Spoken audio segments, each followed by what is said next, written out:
E aí, pessoal? Sei que hoje é quinta-feira à noite. Eu tinha prometido que os vídeos de topologia geral seriam na quarta-feira, tá? Especificamente de álgebra topológica. Mas ontem eu só consegui escrever a lousa. Hoje é que eu consegui gravar o vídeo. Então, paciência, tá? Vamos ver espaços vetoriais topológicos hoje.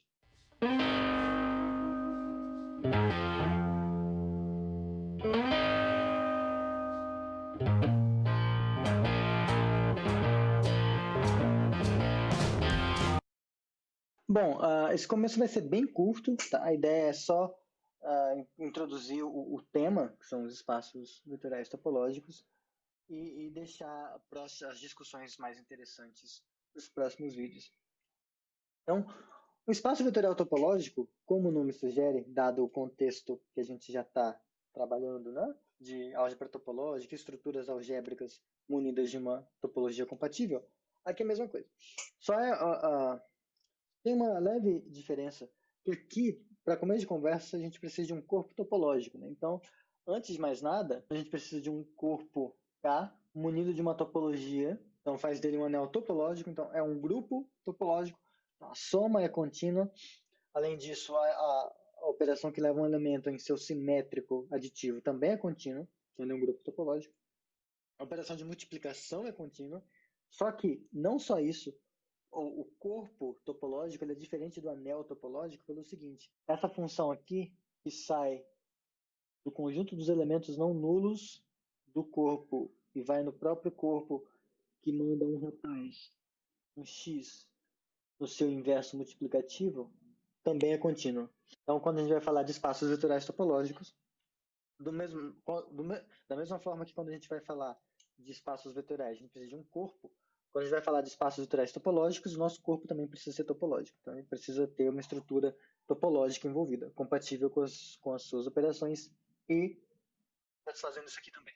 Uma vez que a gente tem esse ingrediente, o próximo ingrediente óbvio é um espaço vetorial. E agora, o espaço vetorial, o K-espaço vetorial, também precisa ter uma estrutura topológica que vai fazer dele um grupo topológico. Então, quando a gente olha esse espaço vetorial só como um grupo, a gente esquece a ação do corpo no grupo, no espaço dos vetores, isso é um grupo abeliano. A soma é abeliana. Então, a topologia precisa tornar essas operações de grupo contínuas. Então, ele precisa ser um grupo topológico, no mesmo sentido que a gente já sabe que é. E, além disso, a multiplicação por escalares do K com a topologia do K. Então, o K tem a sua topologia nativa e o V tem a sua topologia. Então, a gente bota a topologia produto no K. Essa função aqui, que a ação precisa ser contínua. Tá? Então, em outras palavras, um espaço vetorial topológico nada mais é do que uma ação contínua nesse grupo abeliano topológico, tá? Então, essencialmente é isso. Claro que por ser um grupo topológico, muitas das boas coisas que um espaço vetorial topológico tem se devem ao fato de que ele é um grupo topológico. Então, é até engraçado, por exemplo, se você vai olhar o livro do Rudin, de análise funcional, tem umas coisas lá que ele faz de um jeito meio complicado, que são simples, que se ele tivesse falado de grupos, de algumas coisas que a gente já falou, ia ter economizado só bastante coisa. Mas enfim. Então, ó, a gente viu que que grupos topológicos são homogêneos, tá? Então, automaticamente, espaços vetoriais topológicos também são. Grupos topológicos sempre são T3 e T3,5. No vídeo anterior eu expliquei o que era o T3. O T3,5 um dia eu vou chegar lá, tá? Isso é do capítulo 2.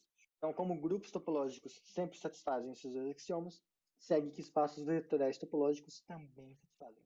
Da mesma forma, como grupos topológicos são de Hausdorff, se somente C, o elemento neutro da sua operação, o conjunto unitário desse elemento neutro é fechado, a mesma coisa vale para espaços vetoriais topológicos. Tá? Um que eu tinha esquecido de escrever ontem, tá? Que se você tem se F de V em W é K linear, tá? Então aqui esses V e W são K espaços vetoriais topológicos e você tem uma função K linear entre eles. Então essa função K linear ela é uma função K linear, ela é contínua, essencialmente C, é contínua no elemento, no zero, no vetor nulo do domínio, tá?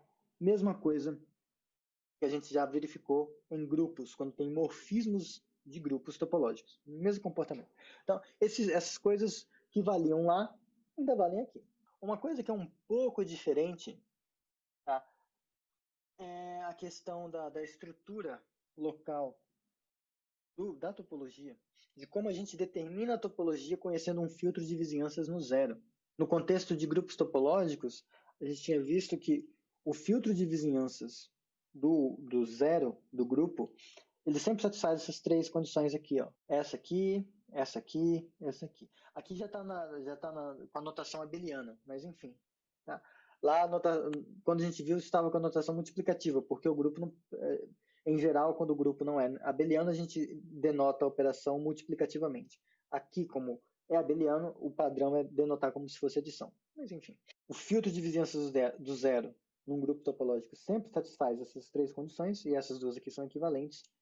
E mais do que isso, que era interessante, é que se um filtro está num grupo, não necessariamente topológico, você tem um filtro que tem essas propriedades, então você consegue induzir uma topologia que vai tornar o grupo um grupo topológico, e que vai ter esse filtro que satisfaz essas condições, vai tornar esse filtro o filtro de vizinhanças. Tá? O problema é que isso não vai valer desse jeito aqui. Tá? Porque o corpo, porque a estrutura algébrica de um espaço vetorial depende do corpo. Então, e a estrutura topológica também. A gente precisa que essa coisa aqui seja contínua. Então, você dizer que uma topologia faz um espaço vetorial topológico, depende também dessa topologia que está no corpo topológico. Então, é natural que ela influencie. Em outras palavras, não significa que, se você pegar um filtro com essas condições, num espaço vetorial você não tem garantias de que essa topologia, que a topologia gerada por esse filtro, vai fazer dele um espaço vetorial topológico. Certamente vai fazer dele um grupo. Tá? Mas para você ter certeza de que essa topologia vai fazer dele um espaço vetorial topológico, você precisa verificar condições que dizem respeito à multiplicação. Tá? Claro que no final das contas, pela unicidade dessa, a topologia vai ser a mesma. Não vai ter diferença em como você induz a topologia a partir do filtro.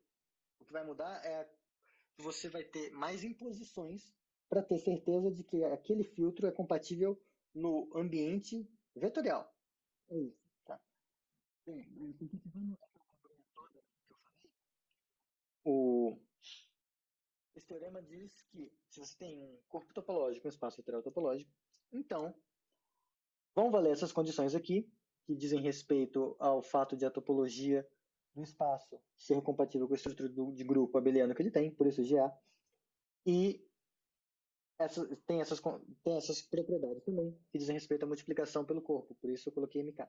Mais ainda, se você tiver um filtro no seu espaço vetorial, não necessariamente topológico, que tem essas propriedades e essas propriedades aqui, então você induz.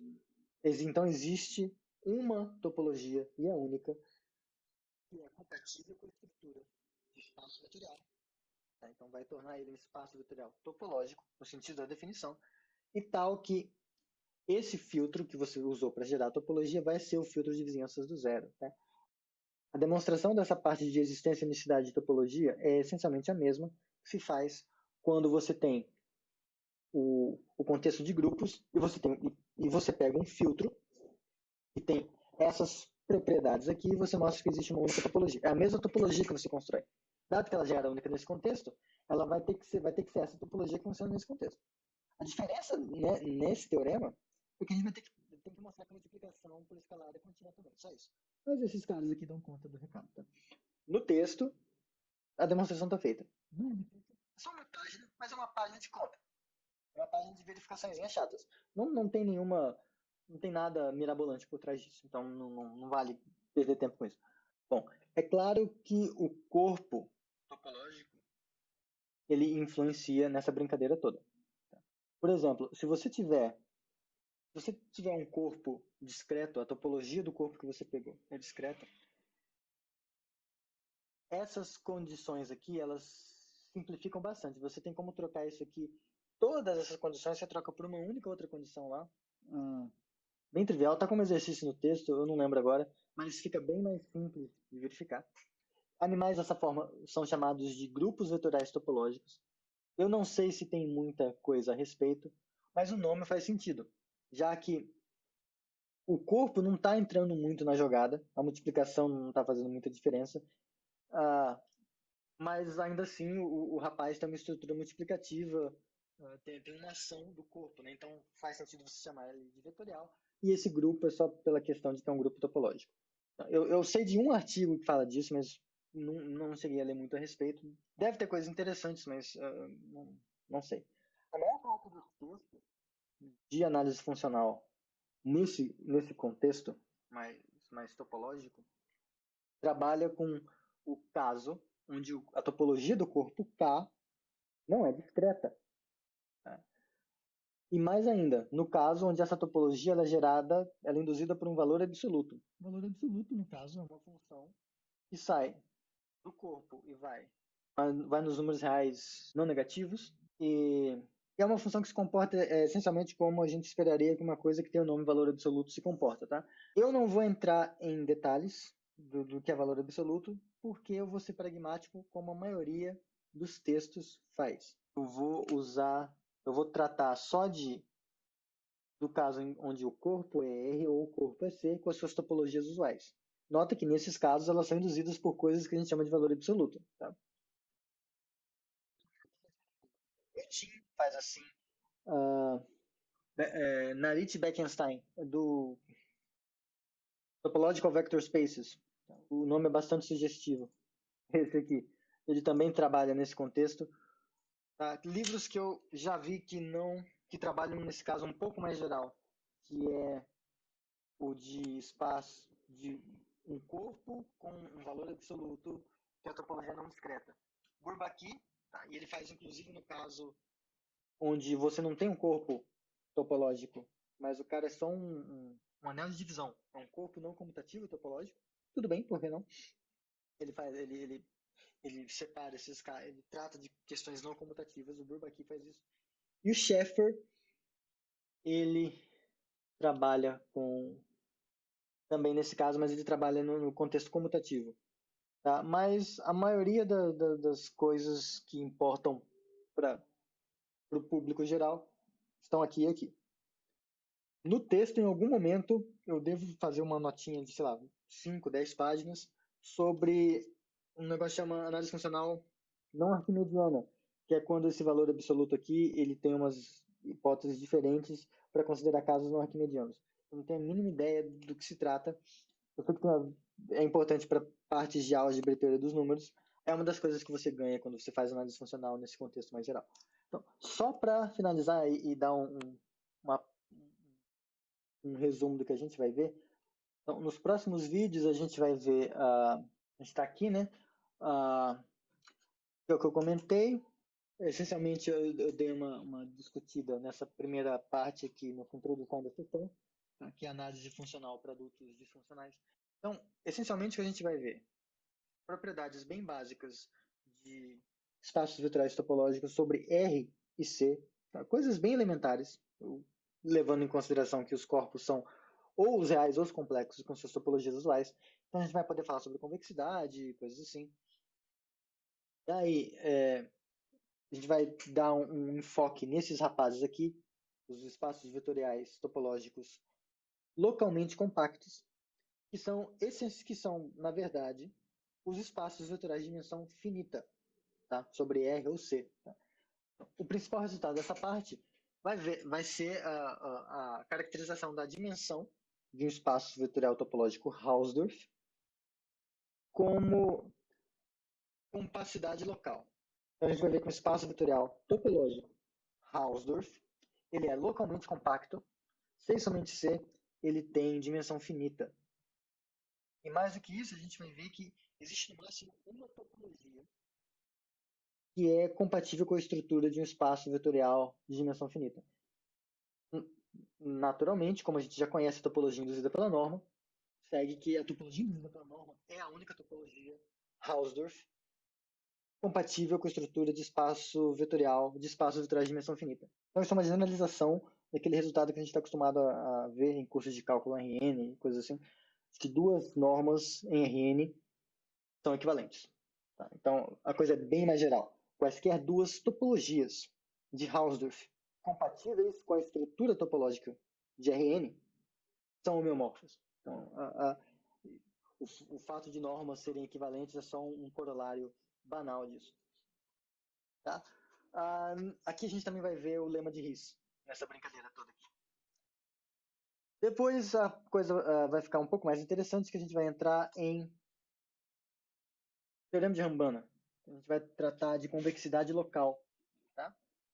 E vamos ver funcional de Minkowski, seminormas, o teorema de Rambana, a versão crua dele, versão contínua. A gente vai ver todos os pormenores de como a topologia entra no teorema de Rambana, que a princípio ele é assim, quando você lê ele de modo descuidado, ele parece que é só um resultado de álgebra. Tá? Mas tem muita topologia escondida dentro dele, e o que revela isso é a convexidade local. São as seminormas e essa. E aí, essencialmente, isso vai fechar a primeira temporada dessa playlist. Tá? Infelizmente, ainda não tive tempo de escrever as outras coisas que eu quero escrever desse capítulo, que seriam tratar de espaço de Frechet, uns outros teoremas clássicos, tá? Depois falar de dualidade, essas coisas assim. Eu não sei quando eu vou ter tempo de escrever isso. Então, em algum momento, esses assuntos vão estar completando essa sessão do capítulo de análise funcional.